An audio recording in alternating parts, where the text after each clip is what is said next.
누가복음 본문에서 지금 우리가 읽은 상황은요, 예수님이 다음 날 십자가를 지셔야 되는 이 마지막 밤에 일어난 일입니다. 마지막 밤에 무슨 일이 있었는지 여러분 아시잖아요. 성만찬이 있었습니다. 22장 1절에서부터 보면 예수님이 제자들에게 마지막 유월절 만찬을 나누시는 장면이 나옵니다. 가룟 유다는 이미 제사장들에게 가서 예수가 군중들과 떨어져 가지고 홀로 기도하는 장소를 내가 당신들에게 제공하겠다. 제사장들은 좋다고 하면서 은 30개, 당시 노예값이었다고 하죠. 은 30개를 주기로 약속을 했었습니다. 예수님께서는 그 약속을 하고 지금 성만찬 자리에 참석하고 있는 가룟 유다와 함께 마지막 만찬을 치르십니다. 마지막 성만찬을 하시면서 예수님은 포도주를 자기의 피라고 하셨고 빵을 자기의 살이라고 하셨습니다.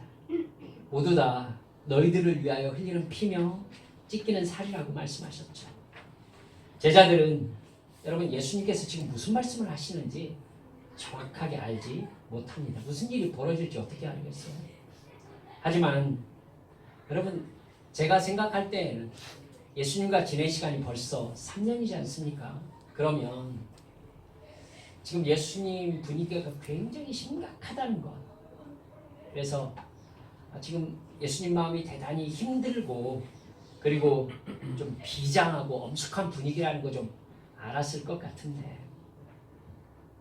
근데 24절부터 보면 참 어이없는 장면이 나오고 있어요.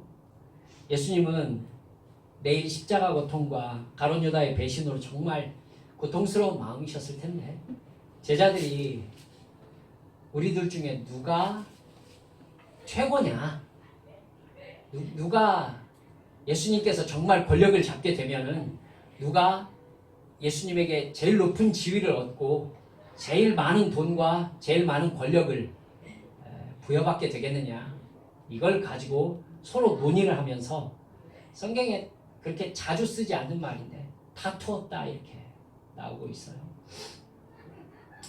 다퉜다고 하는 걸 보면은 누구는 마음이 상했다는 얘기잖아요 지금, 그죠? 누가 무슨 얘기를 해서 누구는 마음이 상한 거예요. 그래서 그 말에 대해서 같이 막 말을 맞받아서 하기 때문에 지금 다투는 상황이 벌어진 겁니다. 그러면 누군가는 마음이 상할 정도로 상대방이 지금 내가 최고다 해서 자기 자랑을 했다는 얘기입니다. 그리고 서로 그 얘기를 하니까 너는 이렇잖아 하면서 깎아내리는 이야기도 있었다는 얘기가 되겠죠. 예수님이 죽기 전날인데도 제자들은 예수님과 함께 예루살렘에 이렇게 들어오실 때, 쫙 들어올 때에 사람들이 맞이해 주던 그 분위기를 잊지 못하고 있습니다. 사람들이 그때 예수님께 뭐라고 그랬어요? 찬송하리로다 주의 이름으로 오시는 왕이요, 이렇게 얘기했어요. 주의 이름으로 오시는 왕이요, 하늘에는 평화요, 가장 높은 곳에는 영광이로다. 여러분 아마도 그 자리에 빌라도와 연관된 사람이 있었으면 틀림없이 반역이라고 할 수 있을 만한 발언들이 사람들에게서 휘쳐나왔어요. 지금 왕이 입성하셨다 이렇게 외친 겁니다. 예수님께서 메시아라는 뜻이에요. 이제 우리의 소원이 이루어졌다는 뜻입니다. 하나님이 로마에게서 이스라엘을 회복하시고 다윗 시대의 부와 권력을 우리에게 안겨주실 것이다 하면서 정말 기쁨으로 찬송을 하고 있는 것입니다. 그 일을 벌일 사람이 누구라고요? 지금 들어오고 있는 이 예수다, 나사렛 예수다, 이렇게 찬송하고 있는 겁니다. 여러분 이제 우리 한빛 가족들은 그 일이 바로 예수님께서 정작 하시려는 일과 아무 상관없다는 것 여러분 아실 것입니다. 여러분 사실 그렇게 정치적으로 돈과 권력을 가져다 줄 왕이셨으면 사실 진즉 오병이어의 기적을 할 때에 여러분 그때가 사실은 찬스였죠. 찬스였어요. 여러분 모든 사람들이 흥분했을 때에 예수님께서 사실은 자리를 피하셨었어요. 그때 사람들이 어떻게 하려고 했습니까? 오병이어로 5,000명이 먹고 12광주리를 거두었어요. 이런 일은 그들이 들어본 적도 없고 본 적도 없단 말이죠. 이 사람이 메시아다 하면서 예수님을 그 자리에서 임금으로 삼으려고 했다라고 성경이 나옵니다. 그래서 예수님께서 급히 몸을 피하셨어요. 예수님이 얼마나 급하셨던지 제자들한테 너희들 빨리 배 타고 빨리 건너가 하면서 건너편으로 건너가게 하시고 자신은 그냥 산으로 얼른 사라져 버리셨어요. 그 정도로 사람들의 반응이 열광적이었다는 뜻이죠. 여러분, 그 다음날 사람들이요, 심지어 이 갈릴리 호수를 샅샅이 뒤져가지고 가버나움에서 예수님을 다시 찾아내셨어요. 다시 찾아냈다고요. 여러분, 그리고 자기들의 소원대로 왕위에 올라달라는 왕위 추대의 분위기를 계속해서 풍겼어요. 예수님은요, 나는 너희들이 바라는 기적을 일으키는 메시아가 아니다 라고 분명하게 그들에게 말씀하십니다. 나는 육체를 살게 하는 빵을 주려고 온 사람이 아니라 영혼을 살려서 지옥에 죽지 않고 영생을 얻게 하려고 온 생명의 빵이다. 이렇게 당신께서 영생을 얻게 하는 영의 빵이다 라고 얘기하셨어요. 너희들의 육신으로 씹어먹는 빵을 내가 주기 위해서 온 자가 아니다. 사람들은 예수님의 이렇게 확고한 말을 듣고 이 사람이 다시 그렇게 물고기 2마리로 보리떡 5개로 우리들을 먹여주는 기적을 일으키고 싶은 생각이 없구나. 이걸 확실하게 확인하잖아요. 그리고는 그 사람들이 다시는 예수와 함께 다니지 아니하였다라고 성경에 분명히 얘기해요. 요한복음 6장 66절입니다. 그 현장에 있었고 예수님의 말을 가장 직접적으로 들었던 사람들이 바로 제자들이죠. 그리고 예수님은 제자들에게 그 후로 적어도 3번, 여러 번에 걸쳐서 뭐라고 하셨느냐면 나는 예루살렘에 올라가 가지고 십자가에 못 박혀 죽게 될 것이다 라고 분명하게 죽음의 방법까지도 말씀하셨었습니다.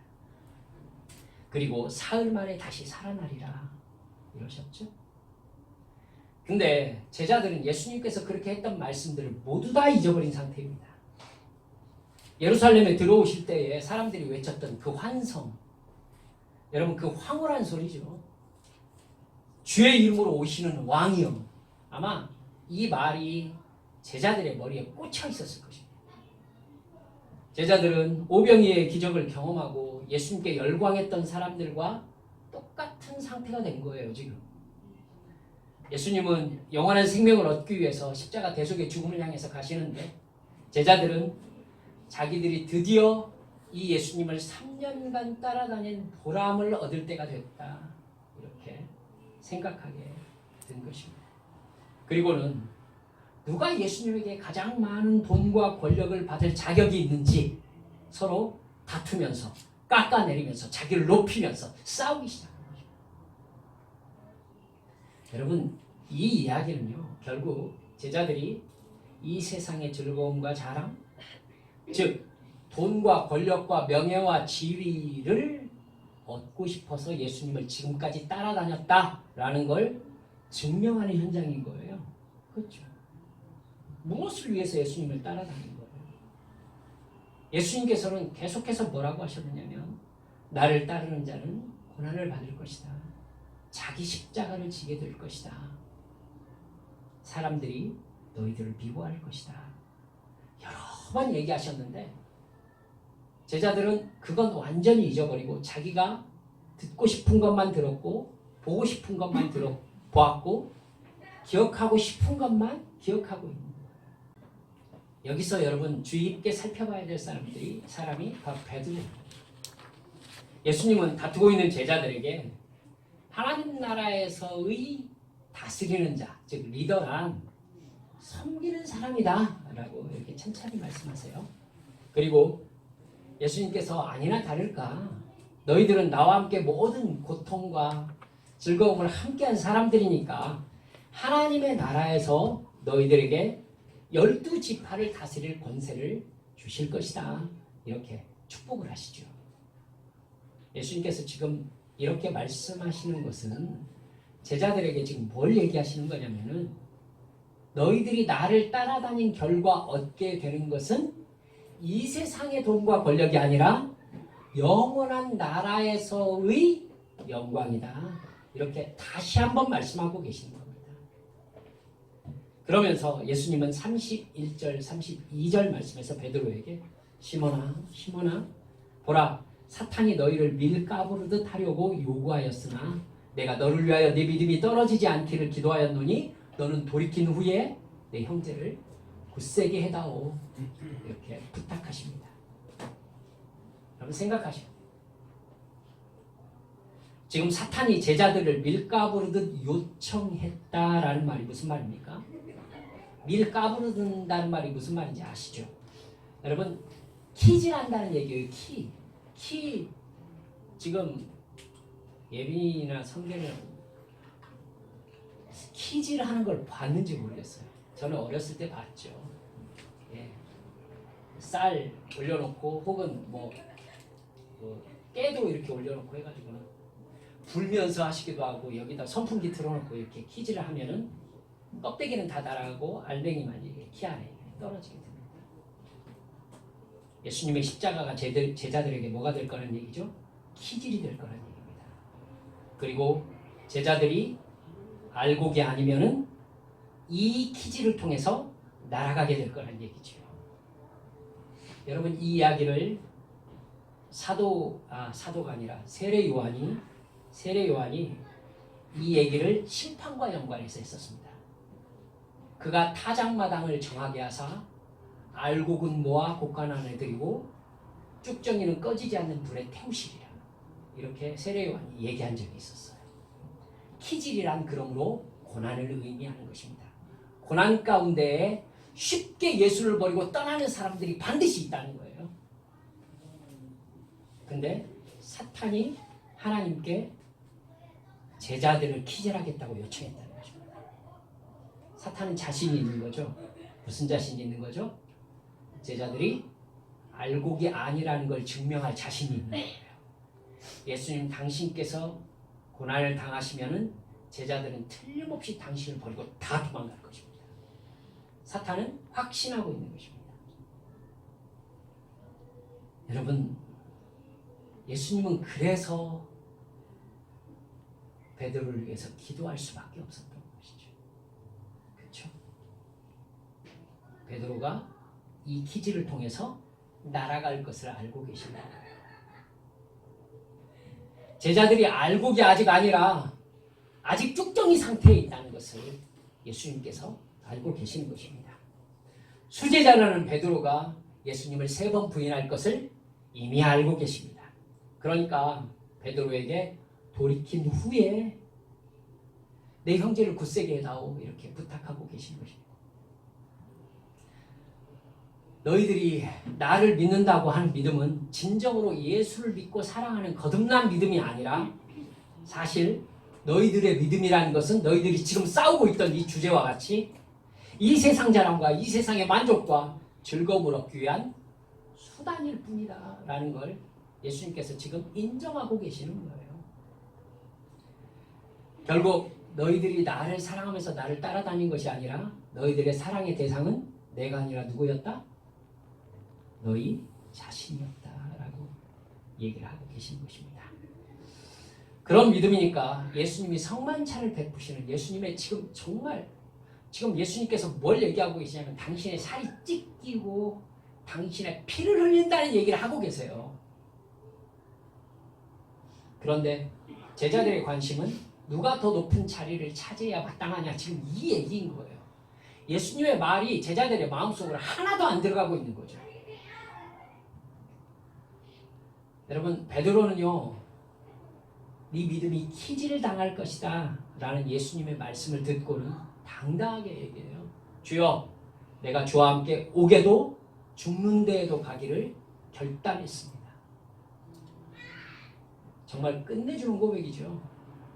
여러분 다른 성경에서는 뭐라고까지 얘기합니까? 다 주를 버릴지라도 나는 절대 주를 버리지 않겠습니다. 이 얘기까지 덧붙여서 얘기합니다. 베드로의 말이 진심이었을까요? 거짓말이라고 하기는 어려울 거예요. 진심이었을 거예요. 예, 진심이었을 겁니다. 그런데 예수님의 관점으로 보면은 절반 이상은 거짓말이죠. 왜냐하면요, 이 말을 하게 되는 배경이 문제인 거죠. 지금 무슨 얘기를 하고 있었던 거예요?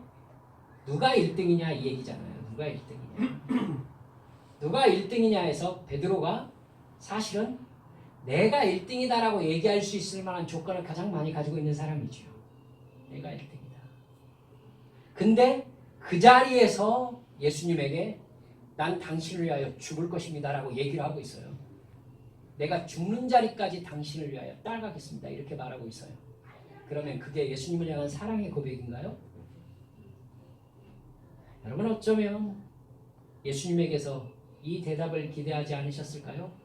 바로 내가 기대했던 얘기가 바로 그 얘기야. 네가 1등이구나.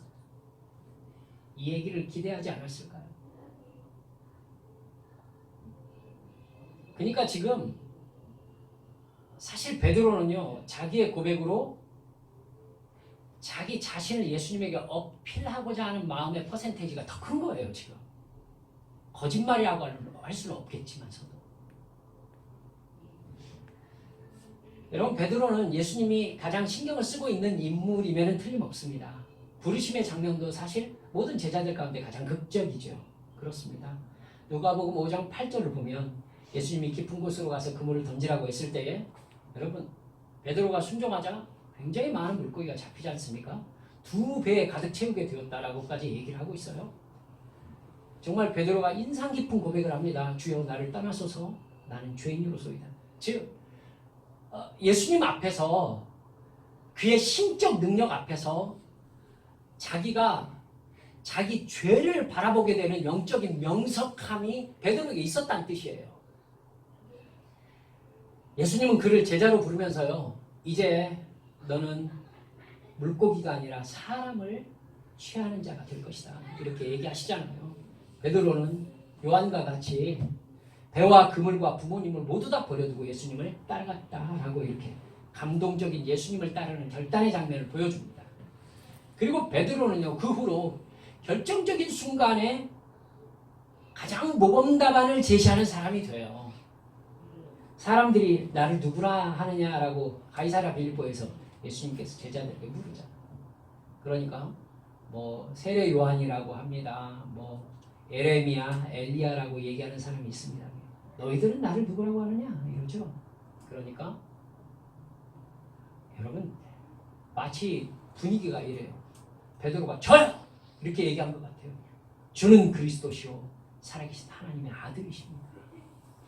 예수님이 뭐라고 하셨어요? 바요나 시몬아 내가 복이 있도다. 너의 고백 위에 내가 교회를 세울 것인데 음부의 권세가 흔들지 못할 것이다.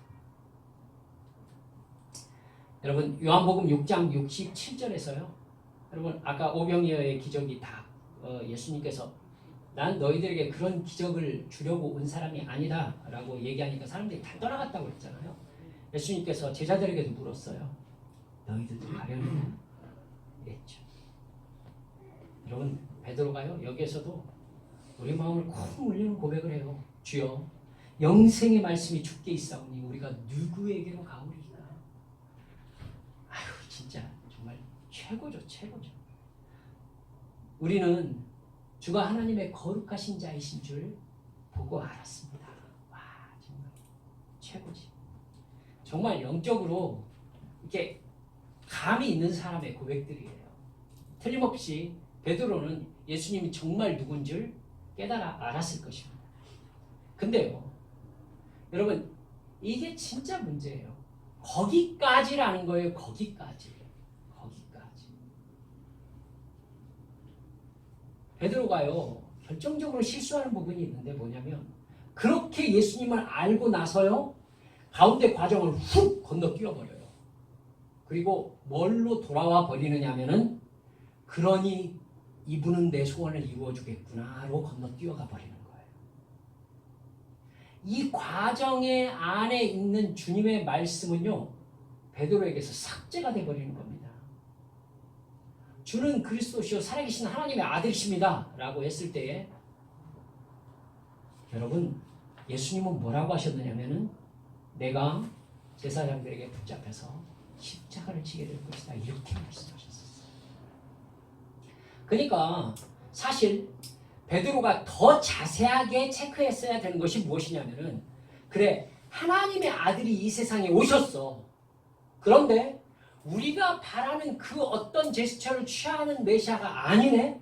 그럼 이분이 결국 무엇을 하려고 하시는가? 자세하게 살펴봤어야죠. 그죠? 자기가 자기 생명을 걸고 따라다니고 있으니까. 그렇죠? 근데 베드로는요, 이분이 하나님의 아들이시네 라고 감격했어요. 그리고 그 다음에 자기 자신으로 돌아와 버리는 거예요. 그러니 이분은 나의 소원을 이루어 주시겠구나. 그렇기 때문에요, 베드로의 관심은 다른 제자들보다 예수님의 눈에 더 드는 것으로 자기 행동을 결정하게 되는 것입니다. 예수님이 원하는 답을 가장 빨리 하는 것이죠. 목적이 뭐겠어요? 예수님의 눈에 들어서 바로 지금과 같은 순간, 제자들끼리 서로 막 해서 누가 더 우선이냐라고 얘기하는 순간에 예수님이 베드로가 우선이지 라고 얘기하는 소리를 듣고 싶은 거예요.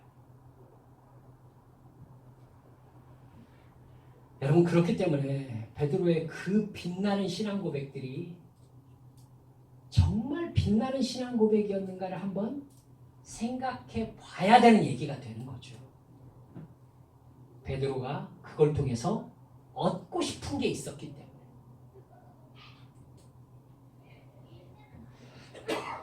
베드로의 말은요, 다른 제자들 들으라고, 그러니까 예수님께 인정받으려고 한 이야기일 가능성이 아주 높습니다. 그걸 통해서 예수님에게 돈과 권력을 얻고 싶은 욕심이 강하게 드러나는 것이죠. 이익을 얻기 위해서 계산된 말과 행동이었을 가능성에 우리가 이렇게 거기까지 쳐다보면요, 베드로라는 사람의 어떤 말과 행동이 우리 마음속에 와, 이게 여러분, 나는 어떤가를 정말 생각해보게 되는 모습이 베드로에게서 드러나요. 그런 마음으로 교회를 다니고 있다면 여러분, 하나님은요, 어떤 순간에 우리의 믿음의 진정성을 드러낼 수밖에 없다는 것을 오늘 본문을 통해 여러분 깨달으셔야 돼요.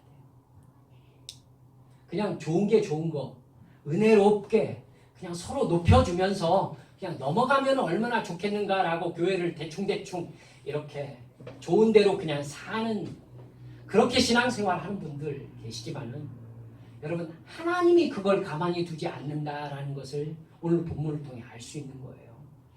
믿음에서 가장 중요한 것은 뭐죠? 진실이에요, 진실. 예수님은 베드로가 내가 죽을지라도 주를 따를 것입니다 라고 말하자 그런 마음을 가지고 있는 너야말로 가장 높은 자리를 차지할 것이다 이렇게 말하지 않으셨어요. 예수님은 베드로에게 베드로의 기대하고 완전히 다른 말씀을 그때 하세요. 베드로야, 네가 오늘 닭 울기 전에 3번 나를 모른다고 부인하리라. 모른다고 부인하리라. 네가 얻을 이익을 기대하면서 다른 사람과 나에게 보이려는 말과 행동은 진정한 믿음일 수 없다. 근데 너 자신도 지금 그것을 생각하지 않고 있다. 그러니 나는 지금 네가 어떤 영적인 상태에 있는지를 네가 정말로 볼 수 있는 상황 안으로 너를 집어넣으려고 한다. 이렇게 말씀하고 계시는 거예요. 베드로를 지금 망하게 하고 싶은 거예요, 여러분. 하나님께서. 베드로가요, 자기 자신도 인식하지 못하고 있다니까요. 자기의 믿음이 사실은 자기에게 집중된 그 어떠한 신앙 행태라는 걸 자기도 모르고 있어요. 그러니까 하나님께서 지금 베드로에게 베드로야, 네가 진짜 누군지를 네 스스로 알아야 한다. 이렇게 말씀하고 계시는 것입니다. 너는 네가 사실 허상을 붙잡고 있었던 것을 깨닫게 되리라. 너는 나를 사랑한 것이 아니라 너를 사랑하고 있었다는 것을 만나게 되리라. 너는 그것을 정말 증명받을 수 있는 방법은 너 자신을 사랑하고 있었으니까 네가 진짜 위험한 상황에 놓였을 때 네가 어떤 반응을 보이는가를 보면 네가 진짜 사랑한 대상이 누군지를 알게 될 것이다. 그런데 오늘 밤 너는 나를 버리고 네 자신을 택하게 될 것이다. 이렇게 말씀하고 계십니다. 예수님은 겟세마네 동산으로 제자들과 함께 올라가십니다. 이미 가룟 유다가 사람들을 끌고 그쪽으로 오고 있었어요. 예수님은 제자들에게 깨어 기도해달라고 부탁하셨습니다. 예수님의 말이 심각하셨을 거예요. 근데 제자들의 마음은 혼란스러웠을 거고요. 예수님이 지금 시종일관 심각하신 거예요. 무슨 일이 있긴 있다. 그리고 예수님과 함께 기도하러 앉았는데 여러분 생각해 보세요. 그 자리에서 제자들 뭐라고 기도했을까요? 뭐라고 기도했겠냐고요? 깨달으셔야 돼요. 잘 수밖에 없어요. 제자들 잘 수밖에 없어요. 자기들의 관심이 지금 어디에 있는데? 자기들의 관심이 어디 있냐고. 예수님의 관심은 십자가에 있어요. 그리고 예수님께서 기도해달라고 하세요. 뭘 기도하냐고. 제자들의 마음은요, 기도 제목을 잡을 수가 없어요. 잡을 수가 없어요. 잘 수밖에. 여러분, 다른 성경 보면 예수님은 3번이나 제자들을 깨웠어요. 근데 그들의 눈이 피곤했다라고 얘기를 하고 있습니다. 그들의 눈이 피곤했다. 예수님이 너희들의 마음은 원이로되 너희들의 욕심이 약하구나 탄식하셨습니다. 여러분, 그러자 가룟 유다가 사람들을 데리고 와서 예수님에게 배신의 입맞춤을 하죠. 예수님은 너무나 무기력하게 그 자리에서 아무 저항도 하지 않고 그 사람들에게 끌려가셨습니다. 여러분, 바로 몇 시간 되지도 않았는데도 제자들은 자기들이 예수님께 했던 말 다 잊어버리고 모두 다 예수님을 버리고 도망하니라 성경에 이렇게 되어 있습니다. 도망갔어요. 주와 함께 죽는 데까지 따라가겠다고? 베드로는 황당한 마음으로 예수님을 따라갈 수밖에 없었죠. 여러분, 예수님이 붙잡혀 가는데 거기에 베드로가 끼어서 갈까요? 아니면 뭐 다른 제자들처럼 사라져 버릴까요? 정말 애매한, 그죠? 그러니까 멀찌감치 떨어져서 예수님을 따라갔던 겁니다. 그러다가 예수님이 붙잡혀 가신 대제사장의 뜰 안까지 들어가게 된 거예요. 아마 베드로는 자기를 아는 사람이 밤이니까 몇 없을 것이다 라고 생각하면서 아마 따라 들어갔을 것입니다. 여러분, 추웠다고 그러죠? 6월절이 4월달 정도 되니까 날씨가 추웠겠죠. 그래서 불 쬐려고 이렇게 앉아있는데 여종이 이 불빛에 비친 베드로의 얼굴을 알아본 거예요. 당신도 저 나사렛 예수와 함께 있었던 것을 내가 봤는데. 그러니까 베드로가 황급하게 얘기해요. 이 여자요. 얼마나 황급했는지가 확 드러나요. 이 여자요. 내가 그를 알지 못하노라. 여러분, 안 되겠다 싶어서 일어나죠, 베드로가. 그리고 쓱 자리를 빠져나오는데 또다시 다른 사람들이 알아보고 그럽니다. 너 저 나사렛 예수하고 같이 있었던 그 사람인데? 알아볼 수밖에. 제자들 중에 제일 죄송합니다. 이 설레발 치면서 왔다 갔다 했었던 사람이었을 테니까. 그러니까 나는 그를 알지 못하네. 그래서 문으로 빠져나가려고 하는데 거기에서 딱 걸립니다. 다짐하면서 얘기하죠. 틀림없이 네가 저 사람하고 같이 있었던 걸 내가 봤다라고 누군가 얘기를 해요. 그러니까 성경 여러 곳에서 얘기하죠. 저주하여 맹세하며 이르되 이 사람아 나는 당신이 무슨 말을 하는지 알지 못하. 여러분 성경에서 오늘 본 말씀 보면은 여러분 61절 보면 주께서 베드로를 보신다라고 나오는데 그 전에 베드로의 입의 말이 다 끝나지 아니하여서 닭이 물었다. 입의 말이 다 마무리되지 않았는데 닭 울음소리가 베드로의 귀에 확 들린 거예요. 그리고 예수님께서 그 닭 울음소리와 함께 베드로와 눈이 딱 맞부딪힌 거예요.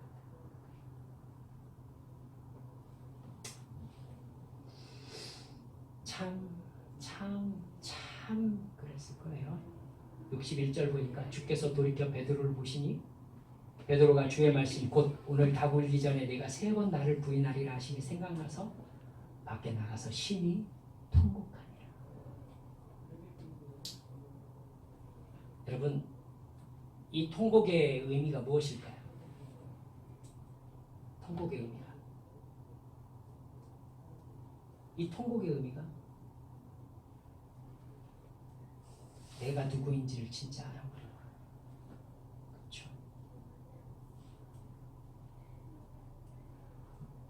베드로는요 사실은 자기가 그 정도의 사람이었다라는 것을 그 시간에 알게 돼버린 거예요.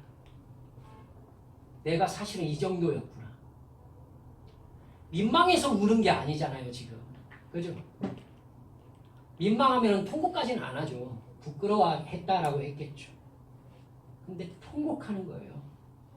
베드로의 자신이 지금까지 무슨 목적을 가지고 나사렛 예수를 따라다녔는지 적나라하게 알게 된 겁니다. 내가 예수 앞에서 했던 모든 말과 모든 행동 속에 사실은 내 이익이 냉정하게 계산되고 있었다는 사실을 정확하게 보게 된 것입니다. 그러니까 무너질 수밖에. 내가 지금 뭐 했어요? 그 나사렛 예수를 저주하며 맹세하면서 뭐라고 그랬냐면 모른다라고 얘기를 한 거예요. 난 저 사람과 상관이 없다. 왜요? 그랬다가 어떻게 될까봐? 나 죽을까봐. 죽을지라도 당신을 따르겠다고 해놓고. 여러분 결국 그 정도인 거예요. 여러분 자기가 예수님을 제일 사랑하는 것처럼 설쳐댔지만 그것은 사실 다른 사람에게 보이려는 퍼포먼스였다는 것을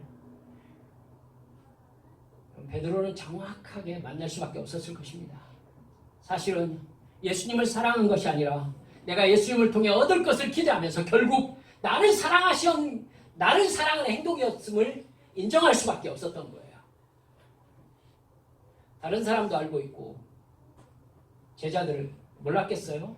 베드로가 그런 마음으로 앞에 있다는 거 알았겠죠. 그리고 제자들도 묵인했던 것은 자기들도 그런 마음으로 함께 있기 때문이었을 것입니다. 그걸 예수님은 몰랐겠습니까? 예수님도 알고 계셨을 거라고요. 근데 예수님은 아무 말씀하지 않으셨어요. 아무 말씀하지 않으셨어요. 그리고 하지만 그걸 그냥 넘어가실 수는 없으셨기 때문에 베드로가 네가 진짜 어떤 신앙을 가지고 있는지 너는 부딪혀 봐야 한다 라고 3번 부인하는 상황 안으로 예수님께서 집어넣으신 거죠.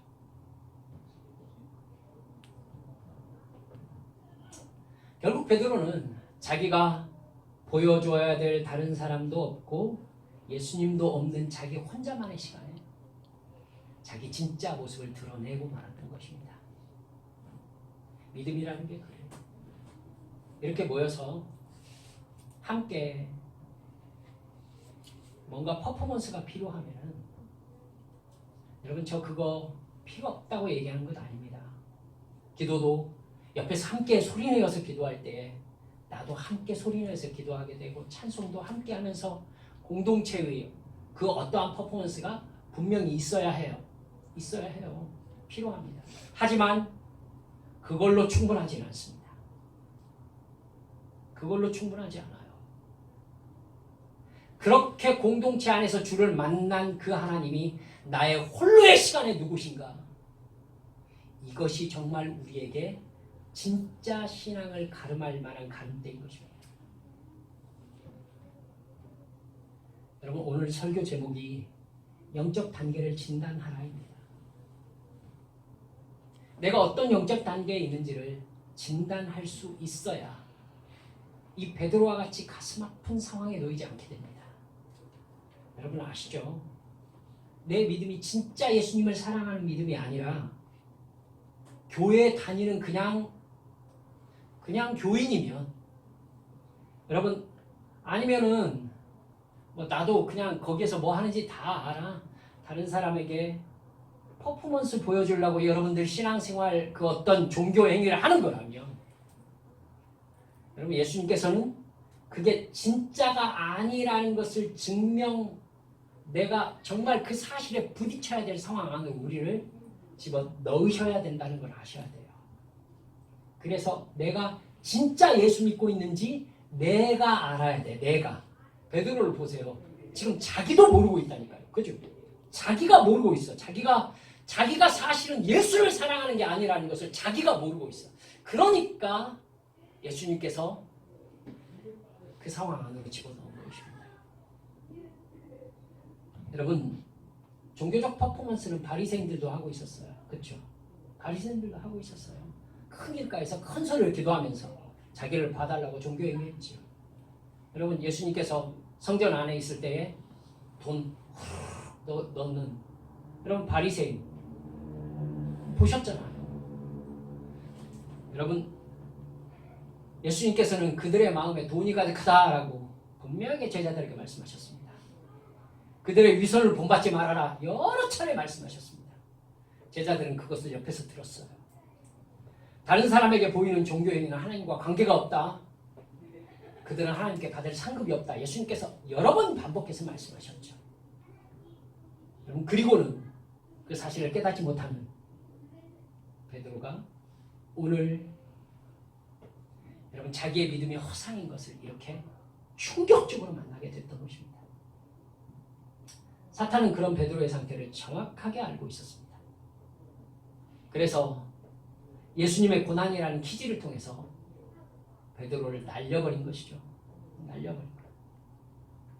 베드로를 천구했다고 했어요. 예수님은 베드로를 위해서 기도할 수밖에 없으셨습니다. 아직 알곡이 아니기 때문이죠. 여러분, 베드로는 자기가 누구인지 정확하게 진단할 수 있는 상황이 있었어요. 저는 그리스도시요 살아계신 하나님의 아들이십니다라고 했을 때에, 여러분, 바요나 시몬아 네가 복이 있다. 분위기 좋게 올라가잖아요. 그리고 나서 예수님께서, 저는 예수님 마음을 알 것 같거든요. 예수님께서 그 상황에서 바로 십자가 얘기를 하신다고요. 앞뒤가 완전히 달라요. 제자들의 머릿속에는 완전히 뒤엉켜버렸을 거예요. 지금 예수님께서 기도 부탁했는데 기도 제목을 잡지 못했던 제자들의 마음 상태가 아마 그때 경험했었을 거라고요.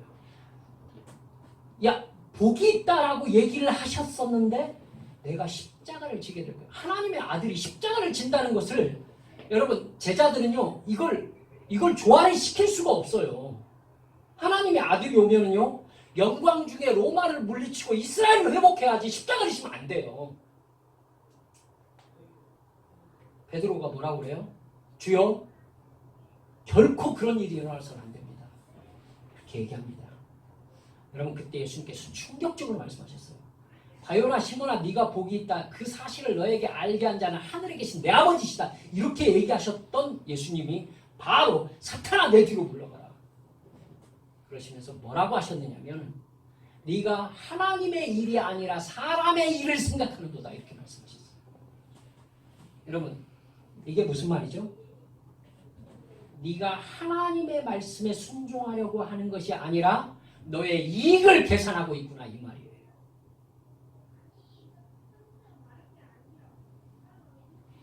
여러분, 베드로가 그때에 정말 자기를 포기할 수 있었으면 주님께서 무슨 말씀을 하고 계시는지 영적 진단을 해낼 수 있었을 거예요. 앞뒤가 완전히 다르니까 지금. 완전히 다르니까. 여러분, 어떤 사람의 행동을 보면은요, 어떤 사람의 행동을 보면 그 사람의 행동이 담고 있는 그 사람이 속한 영적 세계가 있어요. 하나를 보면 열을 알 수 있는 건 아니에요. 아니에요. 하지만 여러분 빙산의 일각은 있어요.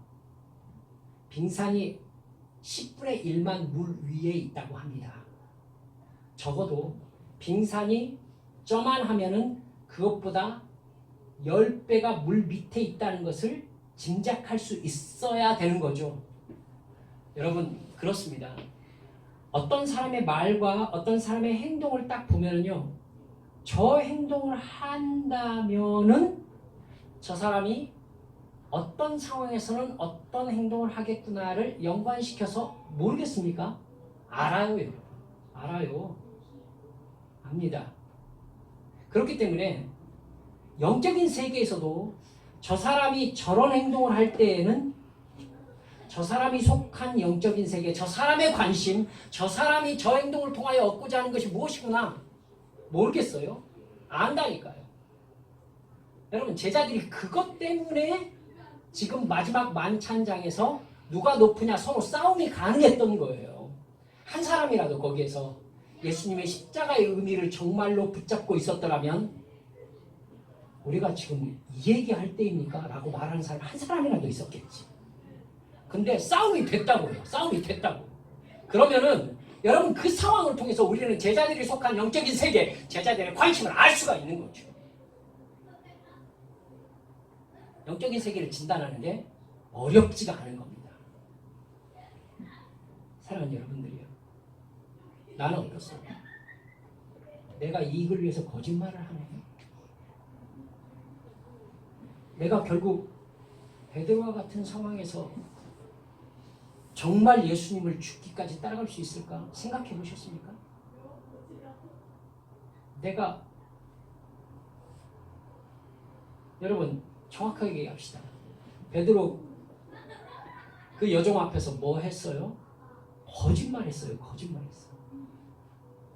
예수의 수제자였는데 난 저 사람을 알지 못한다라고 얘기했어요. 우리가 그 정도의 믿음을 갖고 있다면 생각하셔야 돼요. 우리도 어느 순간 통곡해야 되는 상황에 부딪혀요. 여러분 저도 통곡했어요. 통곡했어요. 제가 온 산이 떠나려가게 통곡했어요.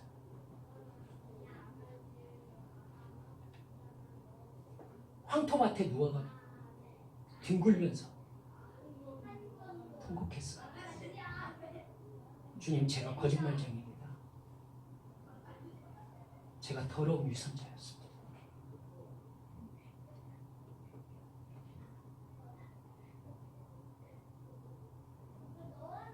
사랑하는 여러분들이요, 내가 어디에 서 있는지 한번 진단해 보시기 바랍니다.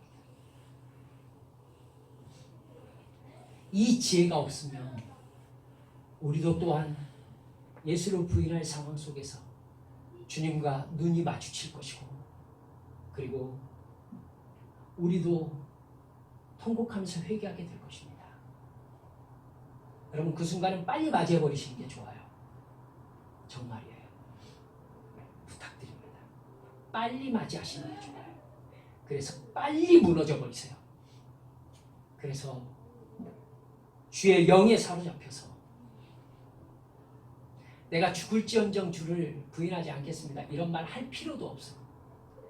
그냥 죽음의 길 내가 예수님과 함께 걸어가니까 말할 필요가 없는 거죠. 예수님이 마지막 베드로와 눈이 딱 마주쳤을 때 예수님의 눈빛이 어떠했을까 저는 여러 번 생각했습니다. 사랑하는 여러분들이요, 이 시간 십자가를 향해 나아가시는 예수님께서 우리와 눈이 딱 마주치신다면 예수님의 눈빛 속에 어떤 분위기가 담겨 있을까 한번 깊이 생각해 보시는 여러분 되시기를 주님의 이름으로 축원합니다. 이 시간 주님 앞에 함께 기도합시다.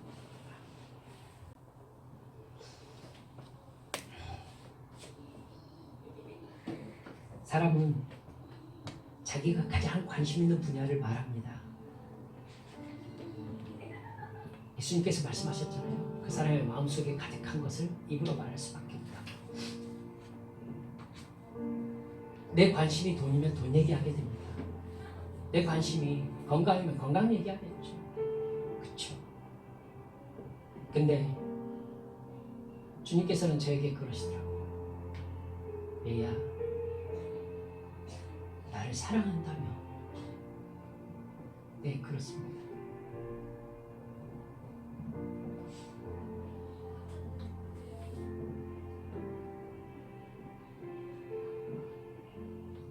여러분, 거짓말하면 안 돼요. 정말 우리가 사랑하는 게 주님입니까? 우리는 입 열면은 예수님 얘기하고 싶어 합니까? 나의 관심은 예수님께 있습니다. 주여, 용서하소서. 불쌍히 여겨주소서. 나의 생각과 말과 행동을 거듭나게 해주소서. 지금 주님 앞에 함께 통성으로 기도하시겠습니다. 아버지 하나님,